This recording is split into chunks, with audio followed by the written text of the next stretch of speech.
नमस्कार आदरणीय दर्शकवृन्द, स्वागत छ तपाईहरुलाई दूरदर्शन केन्द्र गान्तोकले समय समयमा लिएर आउने कार्यक्रम युवा चेतनामा। दर्शकवृन्द, आजको यो नयाँ श्रृङ्खलामा हामीले विशेष गरी संगीतको क्षेत्रलाई लिएर कुराकानी गर्ने प्रयास गरिरहेका छौँ। हामी गोर्खा जाति नेपाली भाषी नेपाली समुदायको एउटा प्रमुख बाजाको रूपमा हामी मादललाई लिने गर्छौँ। आजको अवस्थालाई हेर्ने हो भने चाहिँ मादल जस्तो यो पारम्परिक बाजा नेपाली समुदायको प्रमुख बाजाको रूपमा लिने मादल चाहिँ अहिले कहीँ न कहीँ मादलको ताल मादलको धुन चाहिँ कहीँ न कहीँ हराउँदै गएको, अहिले युवा पुस्ताले यस्ता बाजातिर त्यति ध्यान नदिइरहेको अवस्था हामीले पाइरहेका हुन्छौँ। तर यस्तो अवस्थामा पनि मादल जस्तो एउटा नेपाली जाति नेपाली भाषी गोर्खा समुदायको चाहिँ प्रमुख बाजा मानिने मादलको संरक्षण गर्दै आएका कालेबुङका काजी सिंह जसले 2022 सालमा पद्मश्री जस्तो एउटा प्रतिष्ठित पुरस्कार प्राप्त गरेर एउटा गोर्खा समुदायको नाम नै रोशन गरिसकेका काजी सिंहका छोरा निशान सिंहज्यूसँग चाहिँ आज हामी कुराकानी गर्ने प्रयास गरिरहेका छौँ। निशान सिंहज्यूको अलिकति पृष्ठभूमि, उहाँको परिचय तपाईहरुलाई भन्नुपर्दा निशान सिंह चाहिँ काजी सिंहज्यूको छोरा हुनुहुन्छ र उहाँले नै योगदान पुर्याउँदै आउनुभएको। विशेष गरी काजी सिंहलाई चाहिँ हामी मादललाई चाहिँ लिपिबद्ध गर्ने अनि यो मादलको ताल लिपिलाई चाहिँ आविष्कारकको रूपमा पनि काजी सिंहलाई लिने गरिन्छ र उहाँको छोराले पनि मादल यही सङ्गीतको क्षेत्रमा चाहिँ योगदान पुर्याउँदै आउनु भएको छ र उहाँले मादल मात्रै नभएर मादलसँगै मिल्दोजुल्दो अर्को बाजा यो पखावज अनि तबला पनि उहाँले वादन गर्दै आउनुभएको छ, बजाउँदै आउनुभएको छ र यो सङ्गीतको क्षेत्रमा उहाँको योगदान धेरै ठुलो छ र आज हामी उहाँसँगै सङ्गीतको क्षेत्र मादल पखावज अनि यो तबला बाजाहरूलाई लिएर चाहिँ आज हामी कुराकानी गर्ने प्रयास गर्नेछौँ र आजको यो विशेष बसाइमा चाहिँ हामी निशानज्यूलाई स्वागत जनाउँछ। स्वागत सर। धन्यवाद। सन्चै हुनुहुन्छ होला? एकदम सन्चै छु। हजुर पनि सन्चै हुनुहुन्छ होला? हजुर, हामी ठिकै छौँ। तपाईँ अब यो सङ्गीतको क्षेत्रमा हुनुहुन्छ, विशेष गरी यो पखावजमा विज्ञ हुनुहुन्छ तपाईँ। हजुर। अब तपाईँको अलिकति हामी बाल्यकालदेखि सुरु गरौँ न है। तपाईँको बाल्यकाल कसरी सुरु भयो? बाल्यकाल भन्नुपर्दाखेरि चाहिँ हाम्रो घरमा नै एउटा साङ्गीतिक माहौल थियो। हजुर। अनि अब म चाहिँ घरमा चौथो पुस्ता परेँ र साङ्गीतिक जो हाम्रो लोक वाद्य जो मादल भनेर भन्छौँ हामी, मादल पनि दुई किसिमको हुन्छ। एउटा त अब पश्चिमे मादल भइहाल्यो अनि एउटा चाहिँ पूर्वीय मादल भयो। त हाम्रो घरमा चाहिँ पूर्वीय मादलको चलन चाहिँ बेसी नै थियो। अनि पूर्वीय मादलको चाहिँ सब मेरा जो पिताका पनि बाजेदेखिको, जस्तै मेरो बराजु, मेरा बाजे अनि मेरा पिता सबै नै यो पूर्वीय मादलको चाहिँ एकदमै ज्ञान एकदमै विद्वान मादलीहरू हुनुहुन्थ्यो र त्यही एउटा फ्यामिली ट्रेडिसन नै भनौँ। अब त्यो ट्रेडिसन भएकोले गर्दाखेरि चाहिँ बाल्यकालदेखि नै अब त्यो धुनहरू त सुनिरहन्थ्यो, साथसाथै अब त्यो मादल सँगसँगै अब गीत पनि गाइन्थ्यो, मादली गीत अनि हाम्रो मारुनी नाच पनि। त हाम्रो परिवारमा चाहिँ यो हाम्रो काका बडाबाउ जो जति पनि हाम्रा छोराहरू थिए सन्तानमा, सबैजना नै गाउने बजाउने नाच्नेहरू थिए। अनि त्यसले गर्दाखेरि चाहिँ अब मेरो घरमा पनि अब सब समय साङ्गीतिक एउटा माहौल त चलि नै रहन्थ्यो। मेरो बाल्यकाल चाहिँ यता गान्तोकमै बित्यो। हजुर हजुर। किन भन्दाखेरि मेरा पिता चाहिँ त्यस समय टिएनए जो टासी नामगेल एकाडेमी स्कुल छ, त्यहाँ चाहिँ उहाँ एकजना सङ्गीत शिक्षकको रूपमा चाहिँ उहाँ यहाँ कार्यरत हुनुहुन्थ्यो। त्यसले गर्दाखेरि चाहिँ धेरै वर्ष उहाँले 25-30 वर्ष नै यहाँ सर्भिस गर्नुभयो। त्यो समयमा चाहिँ हाम्रो बाल्यकाल यहाँ गान्तोकमै बित्यो र त्यस समय जति पनि अब गान्तोकमा रहेका जति पनि सङ्गीतसित जोडिएका जति मानिसहरू हुनुहुन्थ्यो उहाँहरू भए, अनि बाहिरदेखि पनि जति पनि हाम्रो म्युजिसियन्सहरू हुनुहुन्थ्यो सबैजना आउनुहुन्थ्यो घरमा। अनि त्यस्तो हुँदाखेरि चाहिँ एउटा घरमा नै एउटा साङ्गीतिक माहौल सब समय, कोही गीत गाइरहेको कोही बजाइरहेको केही न केही चाहिँ भइ नै रहन्थ्यो। त्यो हुँदाखेरि चाहिँ हामीलाई पनि बिस्तारै बिस्तारै अब त्यो रस भिज्दै गयो। अनि साथसाथै मेरा पिताले चाहिँ सबसमय भन्नुहुन्थ्यो यस मादलमाथि चाहिँ अझै काम गरेर जानुपर्छ भनेर। किनभने उहाँले 1974 सालमा नै मादल भन्ने एउटा किताब लेख्नु भएको थियो। हजुर। त्यो किताबमा चाहिँ उहाँले मादल सम्बन्धी जो जति पनि ताल लिपि प्रणाली छ, किनभने हाम्रो मादलमा त त्यस्तो ताल लिपि प्रणाली त कसैले पनि काम गरेको थिएन त्यसमाथि, अनि उहाँले चाहिँ त्यो माथि काम गर्नु चाहिँ एकदमै आवश्यक छ भनेर चाहिँ उहाँले त्यो काम गर्नु थाल्नुभयो र त्यसको नोटेसन सिस्टम जो जति पनि लिपिबद्ध गरेर चाहिँ त्यसलाई एउटा फर्म्याट बनाइदिनु भयो क्या। अनि त्यो फर्म्याट बनाउँदाखेरि चाहिँ सबैजना जो जति पनि अबदेखि उता जो जति पनि मादल सिकेर जानेछन् उहाँहरूले चाहिँ त्यसलाई एकदमै लिपिबद्ध एकदम फर्म्याट एकदमै सहज भयो। त्यहाँ हेरेर पनि कुनै यदि नोटेसन पढ्नु जान्ने मान्छेले यसो हेऱ्यो भने चाहिँ उसले पनि बजाउन सक्ने, त्यो हिसाबले चाहिँ उहाँले त्यो गरिदिनु भयो। तर त्यसको लागि पनि भारतीय शास्त्रीय सङ्गीत चाहिँ अलिकति भए पनि त्यसको ज्ञान चाहिँ राखेकै हुनुपर्छ।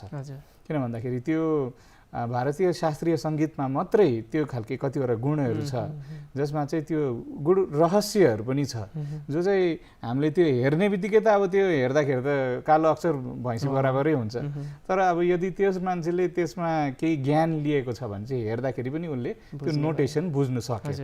अनि त्यसले गर्दाखेरि चाहिँ उहाँले चाहिँ हामीलाई सानैदेखि नै एकदमै त्यसमा प्रेरणा को रूपमा नै उहाँले सबसमय हामीलाई गाइड गर्नुभयो र मैले बाल्यकालदेखि नै तबलादेखि नै सुरुवात गरेको र उहाँ गीत गाउनु पनि हुन्थ्यो, त्यसले गर्दाखेरि मैले उहाँको अलग अलग गीतको कम्पोजिसनहरूमा पनि मैले बजाउने गर्थेँ, सङ्गत गर्ने गर्थेँ।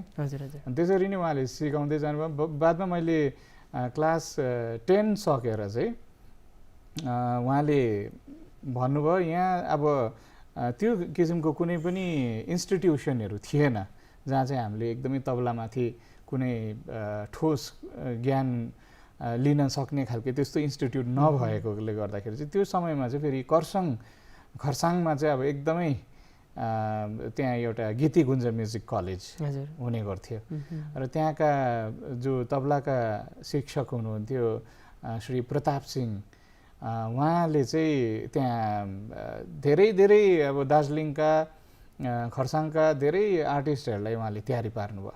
त्यो गायन मात्रै नभएर वादनमा पनि त्यस्तै नै उहाँले तयारी पार्नुभयो। त मेरो बाबाको पनि त्यो धेरै इच्छा थियो कि छोरालाई चाहिँ अब त्यहाँ पठाएर उहाँकै अन्डरमा केही न केही सिकोस् भनेर चाहिँ तबलामाथि ज्ञान लियोस् भनेर चाहिँ उहाँले मलाई 10 को जस्तो पास गरेँ मैले, त्यस्तै त्यो छुट्टीमा चाहिँ उहाँ पठाइदिनु भयो। अनि म उतै गुरुको घरमै बसेर मैले सिकेँ र त्यो अवधिमा म मेरो क्लास 11-12 फेरि यहाँ गान्तोक आउँदै हरेक शनिबार खरसाङ जान्थेँ गान्तोकबाट, खरसाङ गएर फेरि सोमबारको दिन आएर फेरि स्कुल जोइन गर्नुपर्ने। त त्यो चाहिँ चलिरह्यो 2 वर्षसम्म।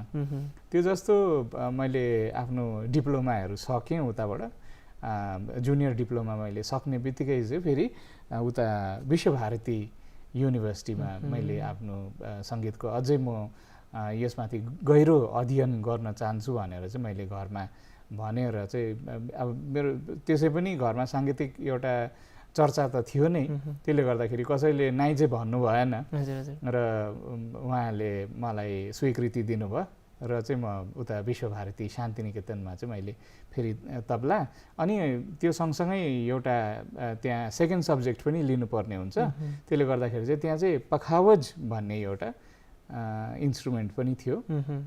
यो वाद्य चाहिँ अब हाम्रो भारतको चाहिँ एकदमै प्राचीन वाद्य, तालवाद्यमा चाहिँ यसको नाम आउँछ कि, र प्राचीन कालमा चाहिँ यसलाई मृदङ्ग भनेर पनि भनिन्थ्यो।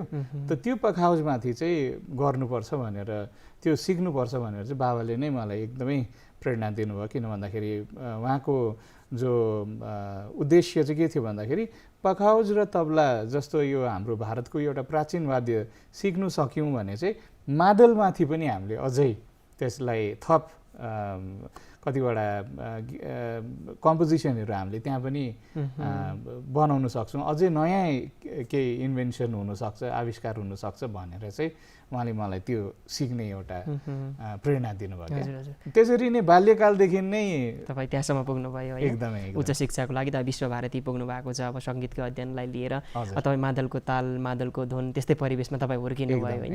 अब घराइसी वातावरण त मादलको ताल मादलको धुनमा थियो, तर किन पखावज किन तबलामा पुग्नु भयो नि तपाईँ चाहिँ भन्ने कुरा आउला नि त होइन? मादलमै पनि गर्न सकिन्थ्यो। हो, मादलमै पनि गर्न सकिन्थ्यो, तर के छ भन्दाखेरि एउटा विडम्बना चाहिँ के छ भन्दाखेरि मादलको अहिलेसम्म पनि त्यो खालको एउटा हामीले एउटा प्लेटफर्म भनौँ न, एउटा जग्गा अझै पनि हामीले तयारी पार्न सकेको छैनौँ।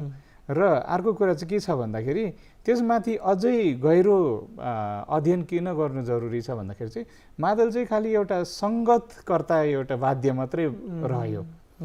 कुनै गीत गाउँदाखेरि बजायो, त्यो हुँदाखेरि चाहिँ के भयो, एउटा सङ्गतकर्ता मात्रै भयो। तर मादलमा पनि एउटा त्यसको पनि आफ्नो एउटा एकल वादन हुनसक्छ भनेर चाहिँ त्यो माथि चाहिँ कसैले पनि सोचेको थिएन। अन्त त्यो उहाँले बाबाले चाहिँ के गर्नुभयो भन्दाखेरि त्यसको ताललाई चाहिँ उहाँले तालको जो चाहिँ अलग अलग तालहरू छ, 14-15वटा तालहरू अलग अलग तालहरू छ, त्यसलाई त अब लिपिबद्ध त गरिदिनु भयो, तर त्यो लिपिबद्ध मात्रै गरेर चाहिँ के भयो भन्दाखेरि त्यो सीमित भयो।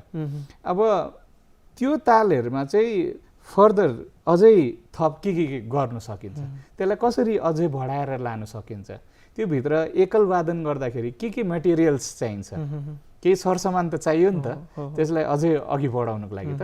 त्यसको लागि चाहिँ भारतीय शास्त्रीय सङ्गीत जबसम्म सिकिँदैन त्यति बेलासम्म चाहिँ हामीले लोकमाथि पनि काम गर्नु चाहिँ अलिक गाह्रै पर्छ भनेर चाहिँ त्यो सिक्नु चाहिँ जरुरी पर्यो। त्यो हुँदाखेरि चाहिँ अब अहिले चाहिँ के हुँदैछ भने म बिस्तारै बिस्तारै यो चिजलाई चाहिँ मादलमा माथि पनि धेरै नै काम गर्दैछु र हाल कतिवटा आफ्नै पनि इन्स्टिट्युसनहरू चलाउँदैछु जहाँ चाहिँ मैले मादलमाथि नै प्रशिक्षण पनि दिँदैछु। त्यो हुँदाखेरि चाहिँ मैले मादलमाथि पनि अब धेरै नै काम गर्दैछु। हजुर हजुर, जस्तो तपाईँले पखावज भन्नुभयो होइन, यो तबला भन्नुभयो, त्यो एउटा विषय नै भयो होइन, यो विषयमा अध्ययन गर्न सक्यो। मादल पनि एउटा विषय छ कि छैन, कुनै पनि हामी जहीँ गएर अध्ययन गर्न सक्यो? जस्तो तपाईँले विश्वभारती भन्नुभयो, विश्वभारती मादलमाथि नै अध्ययन गर्न अहिलेको अवस्थामा सकिन्छ कि सकिन्छ? त्यो त सकिँदैन, त्यो चाहिँ सकिँदैन। किन भन्दाखेरि के भयो भन्दाखेरि अब मादल जो वाद्य छ हाम्रो, यो चाहिँ अब हाम्रो लोकवाद्य पर्यो नि त। अब यो चाहिँ हाम्रा जो जति पनि लोकल ठाउँमा, अब जस्तै अब हामी अहिले गान्तोकमा छौँ, अब गान्तोकमा हाम्रो विश्वविद्यालय छ। अब त्यो विश्वविद्यालयमा यदि मादललाई हामीले इन्ट्रोड्युस गरेर यदि त्यसलाई एउटा फ्याकल्टी नै बनाउन सक्यौँ भने मात्रै त्यो माथि हामीले केही न केही गर्न सक्छौँ। अब यो चाहिँ अलिकति मेरो ख्यालमा युनिभर्सिटी लेभलमा हामीले यो चिजलाई इन्ट्रोड्युस गर्नु चाहिँ एकदमै जरुरी भइरहेको छ। त्यो भयो भने मात्रै हाम्रो संस्कृति पनि बाँच्छ, मादल पनि बाँच्ने भयो।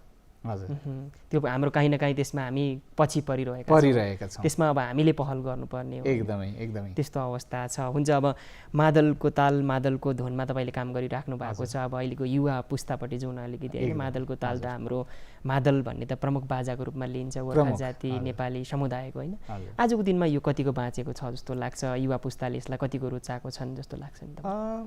जहाँसम्म मलाई लाग्छ युवा पुस्ता त अब तपाईँलाई पनि याद भएकै कुरो, हामीलाई अलिकति पाश्चात्य सङ्गीतले त छुएको नै छ, धेरै समयदेखि नै छुएको छ। र कता कता कतिजनाले चाहिँ यस वाद्यमाथि पनि केही न केही गर्न चाहन्छु भन्ने कता कता घैँ चाहिँ सुनिन्छ। एक चाहिँ के छ भन्दाखेरि हामीलाई निरन्तरता पनि चाहिन्छ यसमाथि अलिकति, किनभने यो समय लाग्ने कुरा हो। यसमाथि अभ्यास र त्यो समयले गर्दाखेरि पनि कतिजना आउन चाहेका छैनन्। र अर्को कुरो चाहिँ के छ भन्दाखेरि यो चाहिँ जहाँसम्म मलाई लाग्छ यो एउटा सब्जेक्ट एउटा फ्याकल्टी नै भइदियो भने चाहिँ अझै सिक्ने चाहिँ हाम्रोमा चान्सेस बेसी छ। हजुर, संरक्षण पनि भएर जान्छ। हजुर, अब अहिलेको यो अति आधुनिक गीतहरू बनाइन्छ, यसमा मादलको प्रयोग कतिको पाइराख्नु भएको छ? मादल जस्तै मैले भने दुई किसिमको हुन्छ मादल, एउटा त पश्चिमे पर्यो, एउटा चाहिँ पूर्वीय पर्यो। अब पूर्वीय मादलको चलन चाहिँ कतिवटा गीतहरूमा हामीले पाउन सक्छौँ, जस्तै यो कतिले मारुनी गीत भनेर भन्छ। खासमा चाहिँ मारुनी गीत चाहिँ होइन, मारुनी चाहिँ खासमा चाहिँ नाच हो। मारुनीले त गीत गाउँदैन, नाच हो खासमा चाहिँ। तर भन्नेले कतिले मारुनी गीत भन्छन्, तर त्यो चाहिँ मादले गीत हो। त त्यस्तो खालको कतिवटा मादले गीतहरूमा चाहिँ त्यसको प्रयोग त हामीले सुनि नै राखेको छौँ। दसैँ तिहारमा त अब त्यस्तो खालके गीतहरू धेरै नै हामीले सुन्छौँ।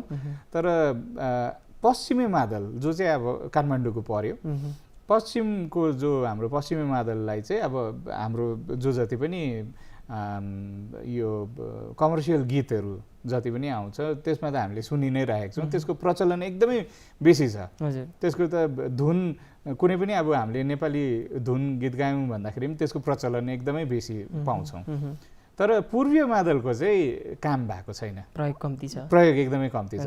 त्यसले गर्दाखेरि चाहिँ यसलाई चाहिँ अलिकति, किनभने यो पूर्वीय मादल चाहिँ के छ भन्दाखेरि चाहिँ हाम्रो शास्त्रीय जो लोकको पनि अब एउटा शास्त्रीयपन छ नि त। लोक चाहिँ के हो भन्दाखेरि एउटा ओरल ट्रेडिसन पर्यो, तर त्यो ओरल ट्रेडिसन मात्रै नभएर चाहिँ त्यो चाहिँ खासमा चाहिँ हाम्रो शास्त्रीय पनि हो। त त्यो शास्त्रीयतालाई चाहिँ हामीले बचाउनुको लागि चाहिँ यसलाई एउटा सब्जेक्ट नै बनाउनु पर्छ खासमा चाहिँ। अन्त मात्रै यसमाथि सायद कोही न कोही सिक्नेहरू पनि आउँछन् होला क्या त। नभए चाहिँ सिक्ने हाम्रो अहिलेको जो जति पनि पिँढी छ उहाँहरूले चाहिँ अलिकति सिक्नु यसलाई अलिकति गाह्रो मानेको जस्तै लाग्छ। अब हुन्छ यो पूर्वीय ताल पूर्वीय धुनलाई चाहिँ अब एउटा विषय नै बनाउनुको लागि चाहिँ कतिसम्म पहल अहिले भइरहेको जस्तो तपाईँले पाइराख्नु भएको छ? यसको पहल त अहिले भएको छैन, किन भन्दाखेरि यसलाई हामीले एउटा फ्याकल्टीमा हाल्नु चाहिँ एकदमै जरुरी छ क्या त यसमाथि। किन भन्दाखेरि पूर्वीय मादल एउटा सब्जेक्ट पर्यो, त्यो सँगसँगै मादले गीत अनि मारुनी नाचलाई पनि हामीले एउटा स्थान चाहिँ दिनुपर्छ सँगसँगै। किनभने यो जो हाम्रो पूर्वीय मादलको क्षेत्र चाहिँ गीत, वाद्य र नृत्य यो तीनैवटा सब्जेक्टलाई हामीले छोएको छौँ। यो चाहिँ हामीले पाउँछौँ। र सङ्गीतको जो परिभाषा छ भारतीय शास्त्रीय सङ्गीतमा चाहिँ के भनेको छ भन्दाखेरि गीतम वाद्यम तथा नृत्यम त्रयम सङ्गीतम उच्यते भनेको छ। त त्यो भनेको चाहिँ गीत, वाद्य र नृत्य तीनैवटा मिलेर मात्रै सङ्गीत हुनसक्छ। त यो चाहिँ यस्तो खालके पोसिबिलिटी चाहिँ खालि हाम्रो पूर्वीय मादल, मादले गीत र मारुनी नाचमा जो चाहिँ एक सङ्गमा एक रूपमा हामीले त्यसलाई प्रस्तुत गर्न सक्छौँ। त यो चाहिँ यदि हामीले यो तीनैवटा विधालाई चाहिँ समेटेर राखेर एउटा फ्याकल्टी चाहिँ हामीले बनाउन सकौँ भने त्यसको लागि चाहिँ म आफै पनि धेरै नै काम गर्ने इच्छुक छु। र यसमाथि मलाई जहाँसम्म लाग्छ यो एउटा रेकग्नाइज पनि हुनसक्छ त्यसरी क्या। सबैले त्यसको बारेमा यदि यस्तो खालको पनि सब्जेक्ट छ अरे, हामीले पढ्न सक्छौँ अरे भनेर यदि चाल पायो भने चाहिँ मेरो ख्यालमा आउँदो यो पिँढीले पनि सायद सिक्छन् होला, गर्न सकिन्छ। बेलथोर प्रयास तपाईँले गरिराख्नु भएको छ है। अब नेपाली जाति, नेपाली भाषी मादलको प्रयोग चाहिँ अलिकति हामी छिमेकी राष्ट्र नेपालमा बेसी पाउँछौँ होइन? त्यहाँ चाहिँ कस्तो रहेछ अवस्था यहाँको तुलनामा हेर्ने हो भने? यहाँको तुलनामा हेर्दाखेरि मेरो ख्यालमा पश्चिममा पश्चिमी मादलको चलन एकदमै बेसी छ, एकदमै बेसी छ। र उहाँहरूले चाहिँ एउटा कुरा कति राम्रो हो, उहाँहरूले जो जति पनि आफ्नो लोकवाद्यहरू छ त्यो सबै लोकवाद्यहरूलाई चाहिँ युवा पिँढीहरूले एकदमै राम्रोसँगले त्यसलाई जगेरा गरेर राखिदिनु भएको छ, संरक्षण भइरहेको छ। अनि त्यस्तो खालके कतिवटा हामीले ब्यान्ड भनौँ, कतिवटा ग्रुपहरू त्यस्तो कहीँ न कहीँ सोसियल मिडियामा पनि हामीले देख्न पाइरहेको छौँ। पश्चिमी मादल लिएर, कोही सारङ्गी लिएर, कोही बाँसुरी मुरली लिएर एउटा कुनै ग्रुपै बनाएर, जस्तै एकदमै नाम गरेको ब्यान्ड कुटुम्ब ब्यान्ड भयो है। अनि यस्तो कतिवटा ब्यान्ड छ, हाम्रो अलग अलग संस्थाहरूले पनि यस्तो कतिवटा गरिरहेको छन् जसले चाहिँ आफ्नो आफ्नो लोकवाद्यलाई त्यसरी प्रसारमा त ल्याइरहेका छन्। तर हाम्रो यहाँ चाहिँ अलिकति यो मात्रा चाहिँ अलिकति कम्ती भएको जस्तै लाग्छ। हजुर, मादललाई लिएर त्यहाँका युवा अलिकति जागरुक, धेरै नै जागरुक छन्। यहाँको तुलनामा त भनेपछि धेरै नै हामीले युवाहरूलाई मादलको क्षेत्रमा लिएर धेरै काम गर्न धेरै मिल्छ अहिले जरुरत जरुरी देखिँदैछ पनि नि त होइन। तपाईँले हुन्छ पखावज र यो के भन्छ तबला बजाउनुहुन्छ होइन, मादल पनि बजाउनुहुन्छ, 3वटा बाजामा तपाईँ विज्ञ हुनुहुन्छ। यो पखावज र मादलको बिचमा भिन्नता चाहिँ के हुने रहेछ नि?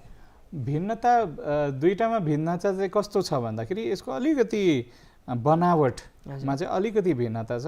त्यो पनि हेर्दाखेरि चाहिँ झट्टै हेर्दाखेरि चाहिँ मादलै जस्तो देख्छ पखावज पनि।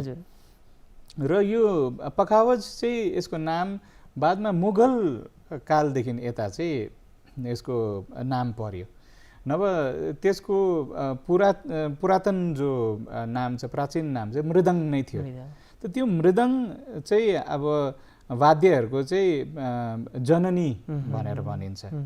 अन्त त्यो ऊ एकजना आमा भएकोले गर्दाखेरि चाहिँ त्यही सन्तानमा नै हाम्रो मादलहरू पनि पर्छ। हजुर हजुर। अब मादलको इतिहास हेर्ने हो भने चाहिँ मृदङ्गबाट प्रेरित भएर मादल बनिएको हो। त्यहीँबाटै नै हामीले सुरुवात चाहिँ त्यहीँबाटै गर्नुपर्छ। हजुर हजुर। हुन्छ, अब तपाईँले अब युवाहरूलाई धेरै मादलको क्षेत्रमा जागरुक गराउने प्रयास गरिराख्नु भएको छ, आफ्नै संस्था खोलेर प्रशिक्षण दिइराख्नु भएको छ।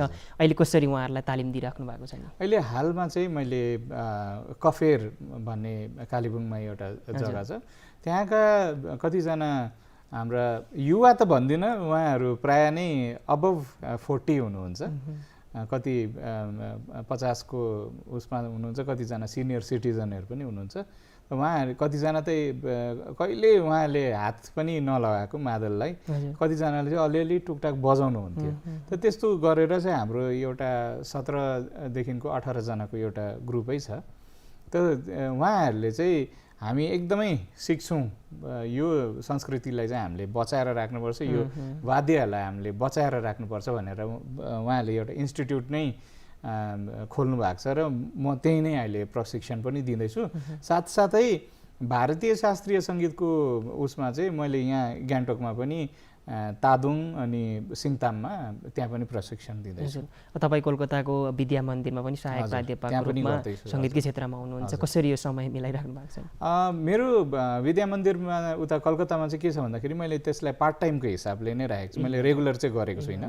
किन भन्दाखेरि रेगुलर गर्दाखेरि चाहिँ कतिवटा ठाउँमा भनेको जस्तो अब म देशमा मात्रै होइन विदेशमा पनि धेरै नै रिप्रेजेन्ट गरिरहेको छु भारतलाई पनि। अनि त्यसले गर्दाखेरि म आफै पनि एउटा यस पखावज जो वाद्य छ यो चाहिँ भारतमा पनि एकदमै विरलै पाइन्छ बजाउने वादकहरू अहिले।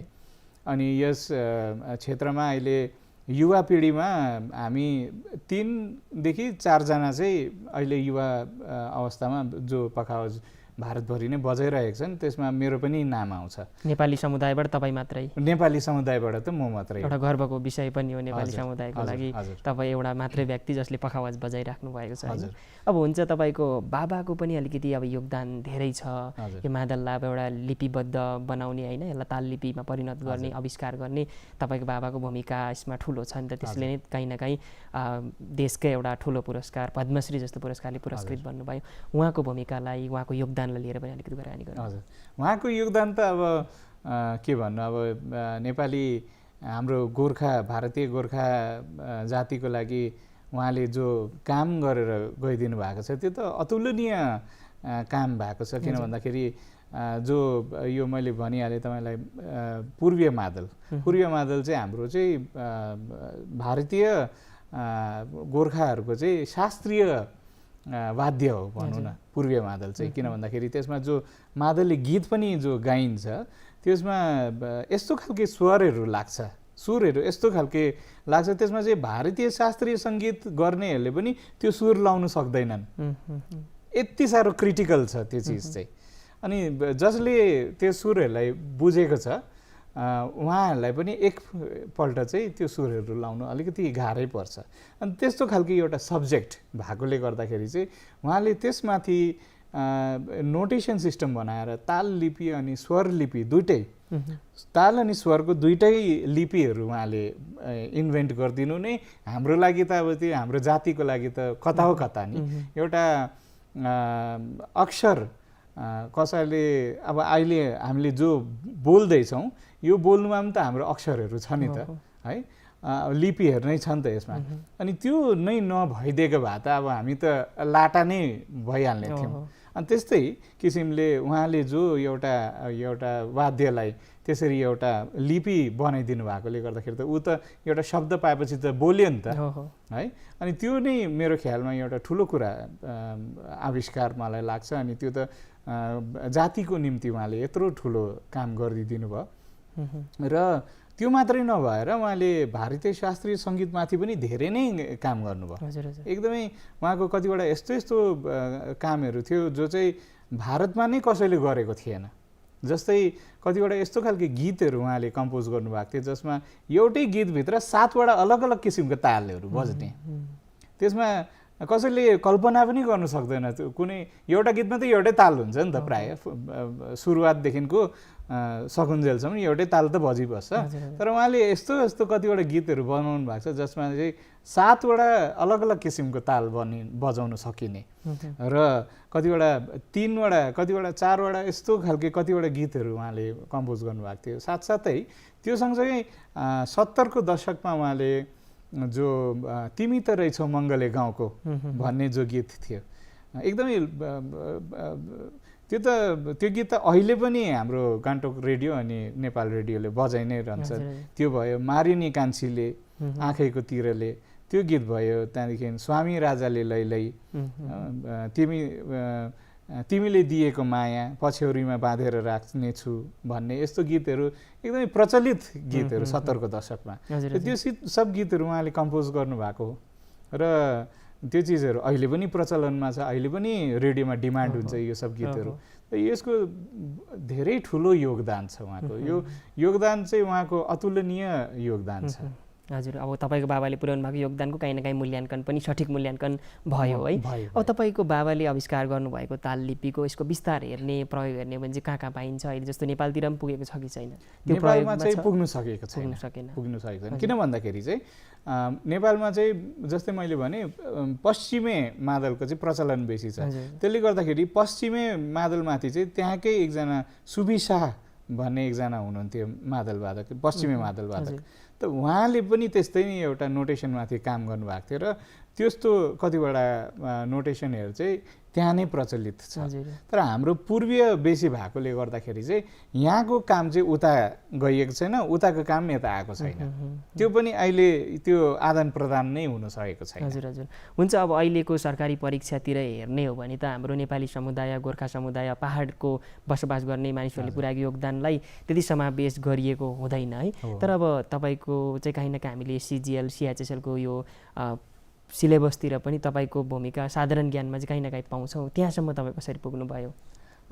त्यहाँसम्म पुग्ने मेरो कस्तो भयो भन्दाखेरि मैले 2022मा चाहिँ अमेरिकन गभर्मेन्टको थ्रुबाट मैले फुलब्राइट फेलोसिप भन्ने एउटा फेलोसिप हुन्छ। यो चाहिँ विश्वभरि नै यस फेलोसिपको चाहिँ धेरै नै नाम छ। अनि यो फेलोसिपको लागि चाहिँ मैले 3 वर्ष एकदमै लगातार यसमाथि सिनप्सिसहरू बनाएर यसको थेसिस नै लेख्नु पर्ने थियो। अनि त्यसले गर्दाखेरि चाहिँ त्यो मेरो 3 वर्षको काम चाहिँ मैले गभर्मेन्टलाई पठाएँ, अमेरिकन गभर्मेन्टलाई। र त्यहाँ क्यालिफोर्नियामा चाहिँ एउटा इन्स्टिट्युट छ, उस्ताद Ali Akbar Khan school of music भनेर चाहिँ त्यहाँ Ali Akbar college of music भन्ने छ। त उहाँबाट चाहिँ मैले यो फुलब्राइट फेलोसिप मैले गरेँ, रिसर्च गरेँ त्यो माथि, पखाउजमाथि। अनि त्यो हुँदाखेरि जब मैले त्यो पाएँ, त्यो पाउने बित्तिकै चाहिँ मेरो त्यस साल चाहिँ सिएचएसएल र एसएससी इक्जाममा चाहिँ जेनरल नलेजमा मेरो बारेमा प्रश्न त्यहाँ सोधिएको थियो। त्यहाँदेखिको यता चाहिँ सबैले म्युजिक सेक्सनमा चाहिँ मेरो बारेमा पनि विद्यार्थीहरूले पढ्नु पर्यो। त्यो अवस्था आइरहेको छ, यो पनि गर्वको विषय नै बनेको छ। हुन्छ निशान्त सर, यति बेला हामी कार्यक्रमको धेरै अन्त्यतिर आइसकेका छौँ र जानुभन्दा अघि तमाम जति पनि हाम्रो युवा वर्ग हुनुहुन्छ, युवा दर्शकहरू हुनुहुन्छ, उहाँहरूलाई तपाईँ के सन्देश छोड्न चाहनुहुन्छ विशेष गरी यो मादलको क्षेत्रलाई?